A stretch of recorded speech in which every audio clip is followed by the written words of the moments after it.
Udahlah, masa muda ini senang-senang aja dulu, nikmatin masa muda aja dulu. Sering kan mendengar perkataan seperti itu teman-teman sekalian? Teman-teman semua, salahkah ungkapan ini? Tentu salah. Mengharap masuk surga tapi tanpa amal saleh, bagaimana bisa sahabat? Sahabat semua, waktu begitu cepat berlalu. Di usia mudamu ini, justru saatnya engkau banyak beramal saleh. Kenapa? Karena masa muda ini adalah masa di mana engkau sehat, engkau kuat, engkau mampu berpikir baik, mampu melejitkan potensi, kesempatanmu luas membentang, semangatmu membara. Justru masa muda ini jangan disia-siakan. Sahabat semua, betapa banyak orang-orang yang kemudian menua dan akhirnya menyesal. Menyesal kenapa dulu di masa muda tidak beramal soleh. Ya, itulah manusia. Banyak yang telah terbuai dengan kenikmatan masa muda, kenikmatan sehat, sehingga ia lalai. Padahal setiap nikmat yang Allah berikan kepadanya nanti akan ditanyakan oleh Allah Subhanahu wa taala. Dalam surah At-Takatsur ayat ke-8, Allah Subhanahu wa taala berfirman, "A'udzu billahi minasyaitonir rajim. Tsumma la tus'alunna yawma idzin 'anin na'im."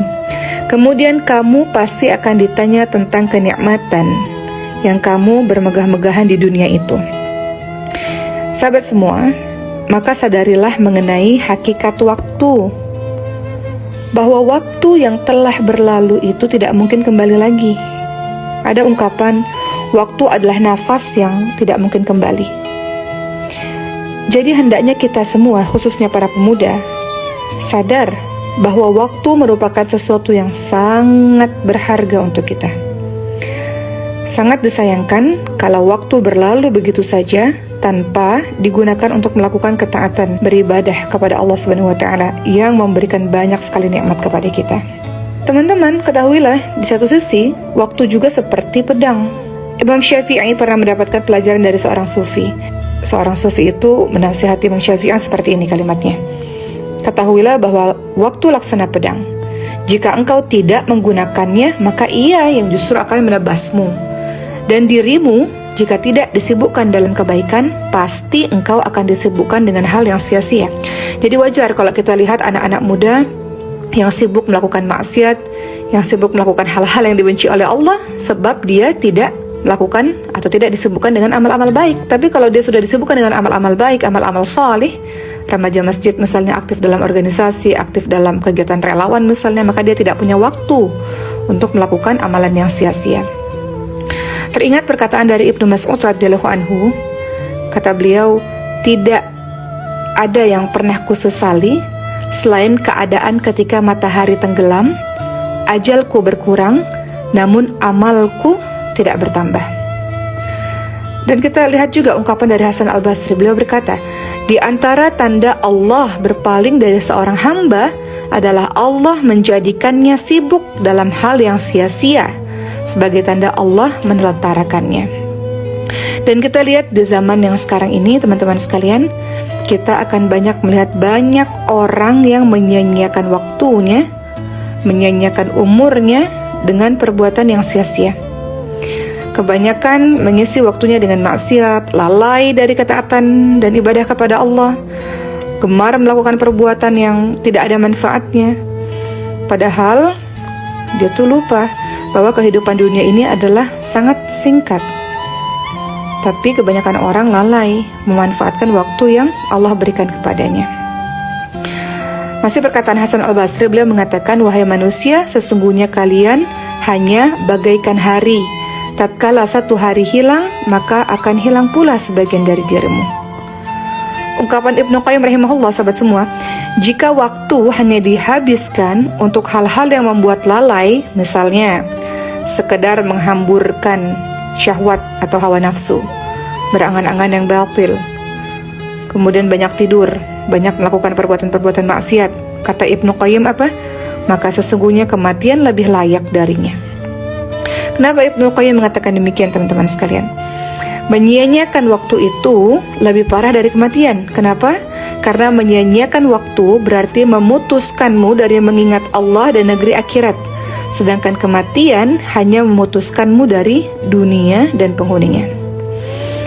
Jadi untuk teman-teman muda, termasuk saya menasihati diri saya sendiri, apa yang engkau pikirkan saat ini dalam menjalani masa mudamu? Hidup hanya untuk bergaul, hanya untuk mencari kesenangan, atau mencari pacar, atau hidup hanya untuk memuaskan diri, atau memamerkan kekayaan? Engkau mengira, atau apakah engkau berpikir, apakah engkau yakin bahwa hidupmu panjang, engkau berumur panjang? Wallahu a'lam, sahabat sekalian. Kita ingat bagaimana nasihat dari Nabi Muhammad SAW. Beliau bersabda, kedua kaki seorang anak hamba tidaklah beranjak pada hari kiamat hingga ditanya mengenai umurnya, di manakah ia habiskan? Ilmu yang engkau punya, di mana engkau amalkan? Harta, bagaimana engkau peroleh?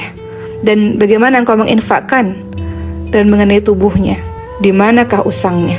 Kemudian kita lihat lagi bagaimana Rasulullah SAW juga menyampaikan dari Ibnu Abbas radhiyallahu anhu, manfaatkan 5 perkara sebelum 5 perkara.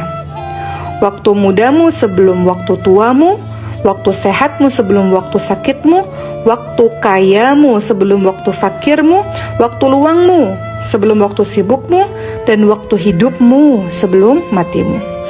Jadi, manfaatkan masa muda untuk kebaikan. Ingat bahwa kita diciptakan oleh Allah Subhanahu wa taala memiliki tujuan. Dalam surah Adz-Dzariyat ayat 56, A'udzu billahi minasyaitonir rajim. Wa ma khalaqatul jinna wal insa illa liya'budun. Kata Allah apa? Dan aku tidak menciptakan jin dan manusia melainkan supaya beribadah kepadaku. Beribadah kepada Allah Subhanahu wa taala bukan di usia senja. Kalau kita lihat masjid atau mushola diisi dengan kakek-kakek, nenek-nenek, bukan begitu. Beribadah kepada Allah di sepanjang usia kita. Baik yang muda, apalagi yang muda, Masya Allah. Ketika ia habiskan masa mudanya untuk beribadah kepada Allah, kata Rasulullah, ada 7 golongan manusia yang akan mendapat perlindungan di padang mahsyar. Salah satunya adalah anak-anak muda yang tumbuh dalam ketaatan kepada Allah Subhanahu wa taala. Begitu luar biasanya Islam mengapresiasi anak-anak muda, teman-teman sekalian.